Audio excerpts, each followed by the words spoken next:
नमस्कार दोस्तों, मैं प्रशांत आप सभी मित्रों का स्वागत करता हूं आपके अपने चैनल पर। तो हम यूपीएससी से जो प्रीवियस ईयर क्वेश्चंस हैं, जो कि यूथ कंपटीशन की बुक है, उसका हम प्रीवियस ईयर क्वेश्चन यूपीएससी के सामान्य अध्ययन का प्रीवियस ईयर क्वेश्चन करा रहे हैं हम इस वीडियो में। हमारा एक क्लास पीछे हो चुका है जिसमें हमने 15 क्वेश्चन कवर किए हैं, ठीक है। तो इस क्लास की टाइमिंग आपकी डेली लगभग आपको 2 बजे 3 बजे रहेगी।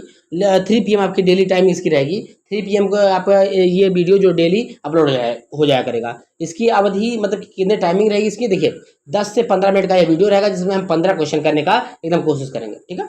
तो ये इस वीडियो ये आपके यूपीएससी का जो आगामी पीईटी का पेपर आने वाला है, चाहे जूनियर असिस्टेंट का जो मेंस का पेपर आने वाला है, इसमें लगभग 20 क्वेश्चन आने वाले हैं जीएस के। उसके लिए बहुत ही प्रभावी होगा, बहुत ही इंपॉर्टेंट होगा। यूपीएससी से संबंधित कोई भी पेपर हो जिसमें जीएस क्वेश्चन पूछा जा रहा है, उसके लिए बहुत ही प्रभावी होगा।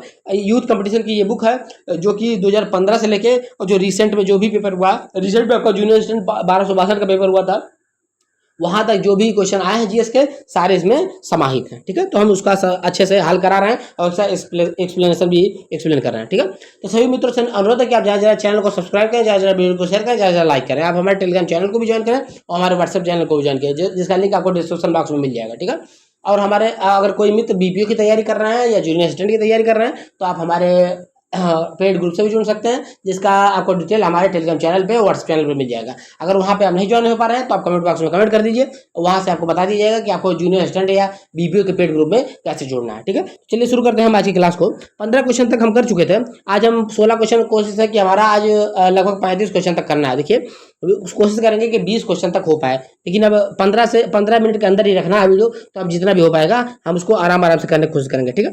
तो हम ये क्लास आपकी डेली चलती रहेगी, जो कि जीएस के सारे क्वेश्चंस को यूपीएससी के 2015 से लेके अभी तक का सारा कवर कर देगी, ठीक है। तो 16वां नंबर क्वेश्चन देखते हैं। 16 नंबर क्वेश्चन आपके स्क्रीन पे है। निम्नलिखित में से किस बौद्ध स्थल पर महिलाओं को पहली बार संघ में नियुक्ति किया गया? तो किस स्थल पर दिया गया? बौद्ध स्थल पर वैशाली में बौद्ध धर्म में महिलाओं को पहला प्रवेश आनंद के आग्रह पर वैशाली में दिया गया, ठीक है, महात्मा बुद्ध द्वारा। प्रजापति गौतमी सर्वप्रथम संघ में शामिल होने वाली थी। वैशाली के लिच्छवियों ने यहाँ पर कूटाग्रशाला नामक बिहार बुद्ध को दान दिया। तो वैशाली के लिच्छवियों ने कूटाग्रशाला नामक बिहार बुद्ध को दान दिया, ठीक है। प्रजापति गौतमी जो कि मौसी थी, मतलब कि बुद्ध की, उन्होंने सबसे पहले शिष्या बनी उनकी, ठीक है। और बाकी का आनंद के कहने पे बुद्ध ने संघ में महिलाओं को शामिल किया। तो ये बहुत ही इंपॉर्टेंट क्वेश्चन है क्योंकि पीईटी 2023 में आया हुआ है, तो इसको आप ध्यान से एक बार और पढ़ लेंगे, ठीक है। आगे चलते हैं 17 नंबर क्वेश्चन पे देखते हैं। ये भी पीईटी 2023 का क्वेश्चन है। महावीर और उनके अनुयायियों की शिक्षाएं कई शताब्दियों तक मौखिक रूप से प्रसारित होती रही। इन्हें लगभग 1500 वर्ष पहले लिखा गया। वर्तमान में वे निम्नलिखित में से किस स्थान पर उपलब्ध है? तो कहाँ पे उपलब्ध है? ये वल्लभी गुजरात में उपलब्ध है, ठीक है। महावीर और उनके अनुयायियों की शिक्षाओं का संकलन द्वितीय जैन संगीति कहाँ हुई? 513-526 में हुई थी, वल्लभी गुजरात में हुई थी, ठीक है। कुल 12 अंगों में लिपिबद्ध किया गया है। संगीतीय अध्यात्मक देवर्धि क्षमा श्रवण ने की है, ठीक है।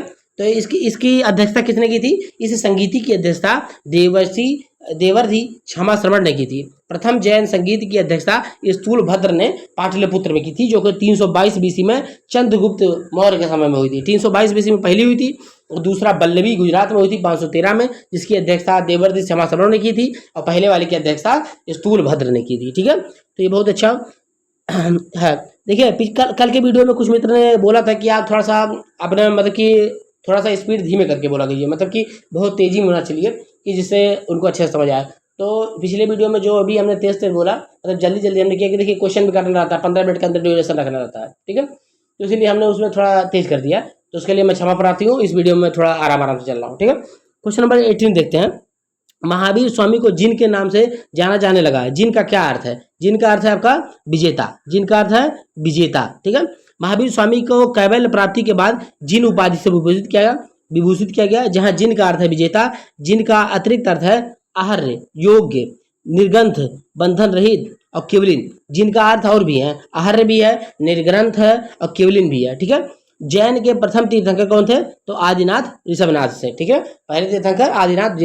तो अब देखिए विजेता के अलावा भी, अब देखिए विजेता वाला क्वेश्चन तो पूछ लिया, विजेता के अलावा भी इसके अर्थ हैं आहार्य, निर्ग्रंथ और केवलिन भी इसकी उपाधियां हैं। ठीक है, आगे बढ़ते हैं। मौर्य और मौर्योत्तर काल के क्वेश्चन। ठीक है, आगे बढ़ते हैं। जैसा कि अशोक के शिलालेखों में उल्लेख किया गया है कि मौर्य साम्राज्य की राजधानी पाटलिपुत्र और अन्य 4 प्रांतीय केंद्रों सहित 5 राज्यों के राजनीतिक केंद्र थे। निम्नलिखित में से कौन सा प्रांतीय केंद्र नहीं था? तो तक्षशिला तो था, उज्जैनी भी था और इंद्रप्रस्थ। तो कौन सा नहीं था इसमें से? इसमें से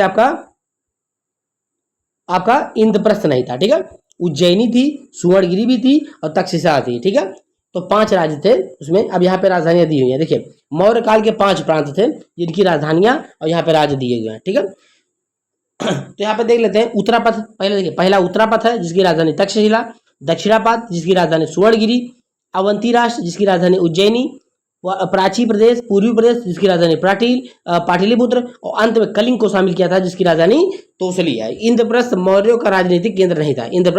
इंद्रप्रस्थ मौर्यों का राजनीतिक केंद्र नहीं था। ठीक है, तो पहला प्रांत क्या था? उत्तरापथ, जिसमें तक्षशिला, दक्षिणापथ, सुवर्णगिरी, अवंती राष्ट्र, उज्जैनी, काशी पूर्वी प्रदेश का पाटलिपुत्र और कलिंग की राजधानी तोसली थी, जो कि बाद में अशोक के द्वारा शामिल की गई। ठीक है, आगे बढ़ते हैं।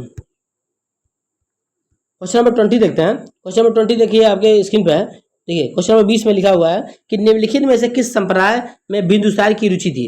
तो बिंदुसार की रुचि किसमें थी? तो आपको पता होगा, बिंदुसार आजीवक संप्रदाय का अनुयायी था। ठीक है, तो आजीविका संप्रदाय क्या है यहाँ पे एक्सप्लेनेशन में देख लेते हैं इसका। ठीक है, मौर्य सम्राट बिंदुसार चंद्रगुप्त मौर्य का पुत्र था जिसने 297 से लेकर 273 तक शासन किया। आजीवक संप्रदाय के प्रवर्तक मक्खली गोसाल। अब देखिए, सबसे ज्यादा इंपॉर्टेंट यही है कि आजीवक संप्रदाय के प्रवर्तक कौन थे? तो मक्खली पुत्र गोसाल थे, मक्खली गोसाल थे। ठीक है, आजीवक संप्रदाय बौद्ध धर्म से ही निकला है। देखिए, अब जैसे मक्खली गोसाल जो थे ना, वो पहले बुद्ध के ही शिष्य थे। ठीक है, बुद्ध के ही शिष्य थे, उनसे कुछ अनबन हो गई तो उन्होंने अलग संप्रदाय बना लिया। ठीक है, तो आजीवक संप्रदाय बना लिया। ठीक है, आजीवक संप्रदाय लगभग 1002 ईस्वी पूर्व बना। इसमें मत नियतिवाद का भाग्यवाद कहा जाता है। इसमें क्या होता है, इस संप्रदाय के अंदर सब भाग्य पे छोड़ दिया जाता है कि भाग्य में जो हो रहा है वो होगा। ठीक है, आजीवक संप्रदाय के लोग ऐसे मानते हैं। ठीक है, जिसके अनुसार संसार में प्रत्येक वस्तु भाग्य द्वारा पूर्व नियंत्रित एवं संचालित है। वो मतलब आजीवक संप्रदाय में ये माना जाता है कि पूर्व से ही भाग्य में निश्चित है, जो मिलना है वो मिलेगा। आप चाहे आराम से सोते रहिए, आपको मिलता रहेगा। ठीक है, तो भाग्यवादी लोग हैं ये आजीवक वाले। लोकायत संप्रदाय को चार्वाक दर्शन भी कहा जाता है। इसके प्रणेता चार्वाक या बृहस्पति को माना जाता है। लोकायत संप्रदाय को चार्वाक दर्शन भी कहा जाता है। इसके प्रणेता चार्वाक या बृहस्पति को माना जाता है। ठीक है, ये यूपी कंबाइंड टेक्निकल में आया हुआ था, जो कि 26/3 को इसका पेपर हुआ था। ठीक है, आगे बढ़ते हैं। ये वीडियो एग्जाम में क्वेश्चन आया हुआ 21 वाला। देखिए, निम्नलिखित में से भारत में स्थित किस प्राचीन विश्वविद्यालय को यूनेस्को विश्व विरासत स्थल में शामिल किया गया है? तो किसको शामिल किया गया है? नालंदा विश्वविद्यालय को यूनेस्को के विश्व विरासत स्थल में शामिल किया गया है। अब कब क्या है इसका देख लेते हैं। नालंदा विश्वविद्यालय की स्थापना कब की गई थी? कुमारगुप्त द्वारा, शासक कुमारगुप्त द्वारा 415 से 455 के मध्य में कराया गया था। यह विश्वविद्यालय भारत के बिहार राज्य के नालंदा जिला के राजगीर में स्थित है। ठीक है, राजगीर में स्थित है। 15 जुलाई 2016 को नालंदा विश्वविद्यालय को विश्व विरासत के स्थल में शामिल किया गया। तो कब शामिल किया गया? आपको याद रखना है कि 2016 में इसको शामिल किया गया। 1200 ईसा पूर्व में बख्तियार खिलजी के आक्रमण के समय विश्वविद्यालय को नष्ट कर दिया गया। भारत में वर्तमान कुल 42 यूनेस्को विश्व विरासत स्थल हैं, जिसमें 7 प्राकृतिक, 34 सांस्कृतिक और 1 मिश्रित स्थल है। ठीक है, तो नालंदा को शामिल किया गया है। कब शामिल किया गया है? आपको 2016 में, आपको याद रखना है। देखिए, आप पूछ सकता है कि नालंदा शामिल हुआ है विश्वविद्यालय, तो ये भी पूछ सकता है कि नालंदा विश्वविद्यालय किस सन में शामिल हुआ है। ठीक है, तो वीडियो 2023 का ही अभी पेपर हुआ था 27 में, इसका इसी का प्रीवियस ईयर है। ठीक है, राष्ट्रकूट वंश के संस्थापक कौन था? तो राष्ट्रकूट का संस्थापक दंती दुर्ग या दंती बर्मन था। दंती दुर्ग या दंती बर्मन था, ये भी वीडियो में पूछा हुआ।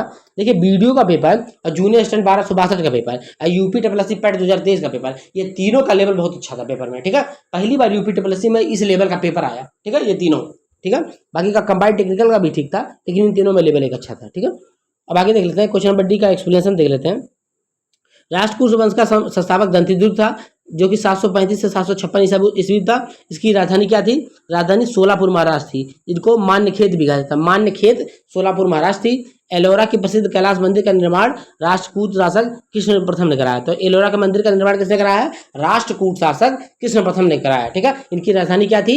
मान्यखेत थी, सोलापुर थी। ठीक है, ज्ञात है कि कन्नौज की त्रिपक्षीय संघर्ष में राष्ट्रकूट, प्रतिहार एंड बंगाल के शासक पाल ने लड़ाई किया थी। देखिए, आप पता है कि कन्नौज बहुत ही विकसित था, तो इसमें 3 लोगों की लड़ाई हुई, एक राष्ट्रकूट, एक बंगाल के पाल वंश और एक गुर्जर प्रतिहार वंश, जो कि आपका पश्चिमी उत्तर प्रदेश और राजस्थान से लगा हुए इलाकों में था। इन लोगों में लड़ाई हुआ, ठीक है।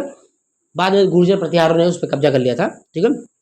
राष्ट्रकूट का अंतिम महान शासक कृष्ण तृतीय था, जिसके दरबार में शांति पुराण के रचनाकार कन्नड़ कवि पोन्न रहते थे, ठीक है। एलिफेंटा गुफा मंदिर का निर्माण राष्ट्रकूटों के समय में हुआ है, तो एलिफेंटा की गुफा का निर्माण भी राष्ट्रकूटों के समय में हुआ, ठीक है। मतलब एलोरा की गुफाएं भी, एलोरा का जो कैलाश मंदिर है उसका निर्माण तो कृष्ण प्रथम ने कराया था, और एलिफेंटा की जो मंदिर बने हुए हैं, एलिफेंटा की जो निर्माण हुए हैं गुहा मंदिर का निर्माण भी इनके ही समय में हुआ है, राष्ट्रकूटों के समय में, ठीक है। निम्नलिखित में से देखिए क्वेश्चन नंबर 23, निम्नलिखित में से कौन सी हर्षवर्धन की पहली राजधानी थी?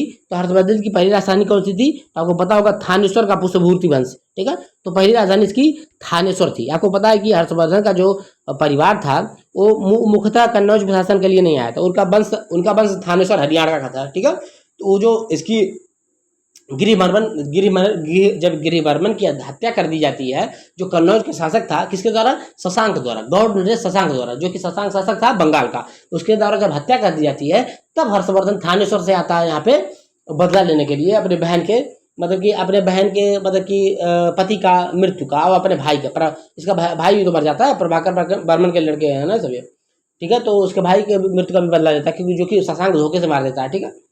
तो तब उसने राजधानी कन्नौज को बनाया था। पहले तो उसकी राजधानी थानेश्वर थी, ठीक है। 606 में 16 वर्ष की अवस्था में हर्षवर्धन थानेश्वर की गद्दी पर बैठा। हर्षवर्धन ने शशांक को पराजित कर कन्नौज पर अधिकार किया तथा अपनी राजधानी बनाया। हर्ष को शिलादित्य भी कहा जाता है, हर्षवर्धन को शिलादित्य भी कहा जाता है। ये क्वेश्चन पूछा हुआ कई बार, हर्षवर्धन को किसको शिलादित्य कहा जाता है? तो हर्षवर्धन को शिलादित्य कहा जाता है, ठीक है। अंतिम हिंदू सम्राट माना जाता है हर्षवर्धन को, ठीक है। आगे बढ़ते हैं, क्वेश्चन नंबर 24, समुद्रगुप्त की प्रशस्ति संस्कृत में एक कविता के रूप में किस कवि द्वारा रचित की थी, जो इलाहाबाद में अशोक के स्तंभ में अंकित है? तो किसके द्वारा की गई थी? हरिसेन द्वारा इसको किया गया, हरिसेन द्वारा, ठीक है।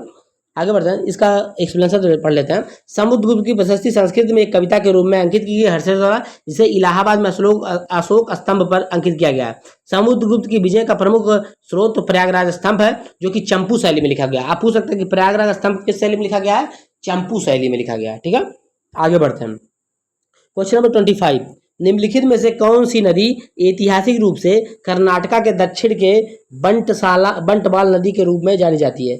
तो कर्नाटक के दक्षिण में कौन सी नदी बंटवाल नदी के रूप में जानी जाती है? तो नेत्रावती नदी को कर्नाटका के दक्षिण में बंटवाल नदी के रूप में जाना जाता है, ठीक है। अब इसका इतिहास क्या है? नेत्रवाल नदी को ऐतिहासिक रूप से कर्नाटक के दक्षिण में बंटवाल नदी के रूप में जानी जाती है। बंटवाल नगर इसके किनारे पर स्थित है, कारण इसे बंटवाल नदी भी कहते हैं। भारत के दक्षिण पश्चिम से होकर बहने वाली नेत्रावली नदी आर्थिक और सांस्कृतिक रूप से कर्नाटक की सबसे महत्वपूर्ण नदियों में से एक है। यह अपनी उपजाऊ जलोढ़ मृदा के लिए पोषण करती है। नेत्रावती नदी पश्चिम घाट में चिक्कमगलुरु जिले के गंगामूला से निकलती है, ठीक है। तो ये सब है यहाँ पे लिखा हुआ है, ठीक है। 26 नंबर क्वेश्चन देखते हैं। देखिए, जिस तरह से मतलब कि एक्सप्लेनेशन पूरा पढ़ा जा रहा है, तो 15 क्वेश्चन ही हो पाएगा, तो हम 15 क्वेश्चन करते हैं। देखिए, आप अगर एक मंथ में लगातार भी करेंगे तो 15 या 45 450 क्वेश्चन तो एक महीना में हो जाएगा, ठीक है। तो 15 क्वेश्चन करते हैं। देखिए, क्योंकि इससे एक्सप्लेनेशन भी पढ़ना पड़ रहा है, एक्सप्लेनेशन भी बताना पड़ रहा है, तो हम आराम से करेंगे तो हो जाएगा। ये तो बहुत स्पीड से करना पड़ेगा, तो फिर आप लोग कमेंट करते हैं कि बहुत स्पीड हो जाता है, ठीक है। तो क्वेश्चन नंबर 26 देख लेते हैं। निम्नलिखित में से कौन सा मंदिर पल्लव राजवंश के शासक के दौरान बनाया गया था? तो किसने बनाया था? महाबलीपुरम का मंदिर पल्लव शासकों द्वारा बनाया था, ठीक है। अब पल्लव की राजधानी क्या थी? कांचीपुरम, ठीक है। दक्षिण भारत में पल्लव शासकों का शासन में महाबलीपुरम के विभिन्न मंदिरों का निर्माण कराया गया है। ये सब मंदिरों में प्रमुख है आदि बाराह मंदिर, जिसे सिंह विष्णु भी कहा जाता है। एकादश मंदिर नरसिंह प्रथम द्वारा, और गणेश मंदिर परमेश्वर वर्मन द्वारा बनाया गया। देखिए, अब महाबलीपुरम के मंदिरों में कुछ मंदिर प्रमुख है, जिसमें आदि वाराह मंदिर, जिसको किसने बनवाया था? सिंह विष्णु ने बनवाया था। एकाश्म मंदिर का रथ किसने बनवाया था? नरसिंह वर्मन प्रथम ने बनाया था। गणेश मंदिर को किसने बनवाया था? परमेश्वर वर्मन प्रथम ने बनाया था, ठीक है। अब आगे देखते हैं, कांची के कैलाश मंदिर का निर्माण पल्लव शासक नरसिंह वर्मन ने कराया था, ठीक है। नरसिंह वर्मन द्वितीय ने कराया। कांची का कैलाश मंदिर किसने बनवाया था? अब कांची का कैलाश मंदिर पल्लव शासक नरसिंह वर्मन द्वितीय ने कराया था। इस मंदिर को राज सिद्धेश्वर मंदिर भी कहा जाता है। इस मंदिर को क्या कहा जाता है? राज सिद्धेश्वर मंदिर भी कहा जाता है। पल्लव राजवंश की स्थापना 575 में सिंह विष्णु द्वारा की गई थी। इसकी राजधानी क्या थी? कांचीपुरम थी। ठीक है, इसकी राजधानी कांचीपुरम थी। ठीक है, आगे बढ़ते हैं। क्वेश्चन नंबर 27, निम्नलिखित में से कौन सा संग्रहालय संगम युग के दौरान तमिलों के जीवन को प्रदर्शित करता है? तो कौन सा संग्रहालय तमिलों के जीवन को प्रदर्शित करता है? तो किलाड़ी संग्रहालय। किलाड़ी संग्रहालय तमिलों के जीवन को प्रदर्शित करता है। देखिए, ये वाला शिफ्ट मेरी थी, 26 की दूसरी शिफ्ट अब मेरी शिफ्ट थी, जो मैं इसका पेपर दिया हूँ। ये मेरा वीडियो का पेपर निकला भी है, इसमें एक क्वेश्चन आया हुआ है, आज मुझे याद आ गया कि इसमें मेरा भी सही था, किलाड़ी संग्रहालय। ठीक है, किलाड़ी संग्रहालय तमिलनाडु संगम युग के दौरान तमिल के जीवन प्रदर्शित करता है। इसका निर्माण चेट्टीनाड शैली में किया गया है।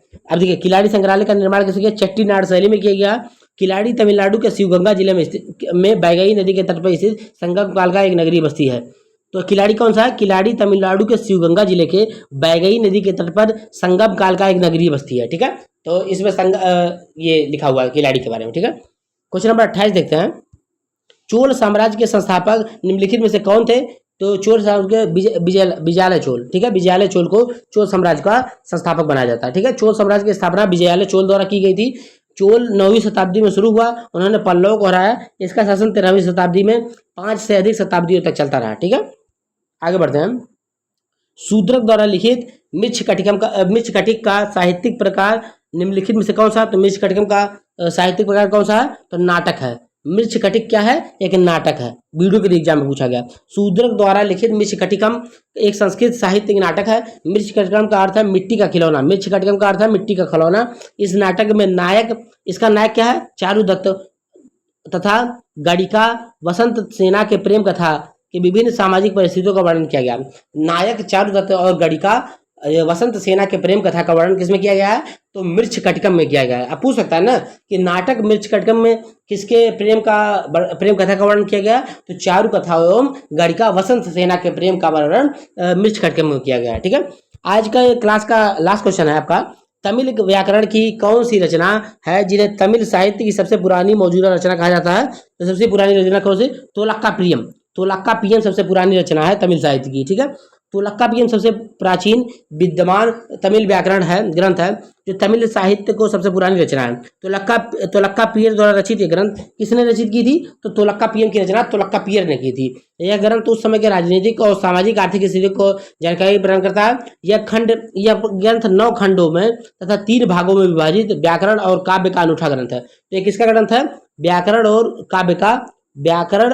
काव्य का एक अनूठा ग्रंथ है, 3 भागों में विभाजित है, 9 खंड है इसमें। इसकी रचना तोलक्काप्पियर ने की थी और यह तमिल ग्रंथ का सबसे प्राचीनतम ग्रंथ है तोलक्काप्पियम। ठीक है, तो आपका ये आज का 15 क्वेश्चन हो चुका है, जो कि हम प्रीवियस ईयर कर रहे हैं यूपीएससी का यूथ कंपटीशन की बुक है, जिसमें हम 2015 से लेकर अब तक का जितना भी प्रीवियस ईयर क्वेश्चन है जीएस के आए हुए उनको हम देखते जा रहे हैं। ठीक है, तो हम ऐसे धीरे धीरे 15 क्वेश्चन रोज करते रहेंगे विथ एक्सप्लेनेशन। आपको वीडियो कैसा लगा आप कमेंट करके बताएंगे। आप हमारे वीडियोस को ज़्यादा शेयर करेंगे, ज़्यादा लाइक करेंगे, आप हमारे चैनल को ज़्यादा सब्सक्राइब करेंगे, आप ज़्यादा ज़्यादा हमारे टेलीग्राम चैनल से ज्वाइन होंगे और व्हाट्सएप चैनल से भी ज्वाइन करेंगे। ठीक है, कोई भी मित्र अगर जूनियर स्टूडेंट है और बीपीओ की तैयारी कर रहा है तो आप हमारे बैच से भी ज्वाइन कर सकते हैं, जो कि बहुत ही नॉमिनल फीस पे है। हम उसमें हैंड रिटन नोट्स प्रोवाइड कर रहे हैं। ठीक है, और टेस्ट भी दे रहे हैं। ठीक है, उसका डिटेल आपको हमारे टेलीग्राम चैनल पर मिल जाएगा। अगर वहाँ पर नहीं ज्वाइन है तो आप कमेंट बॉक्स में कमेंट कर दीजिए। ठीक है, अगर कोई भी गलती होती है वीडियो में तो आप मैं क्षमा प्रार्थी हूँ, आप बताएंगे, एडवाइस देंगे तो हम उसको और सुधार करने की कोशिश करेंगे। ठीक है, मिलते हैं नेक्स्ट वीडियो में मतलब कि मिलते हैं जीएस के नेक्स्ट वीडियो में। तो ये वीडियो आपको रोज मिलती रहेगी डेली 2 PM पे। ठीक है, तो मिलते हैं नेक्स्ट वीडियो में। धन्यवाद।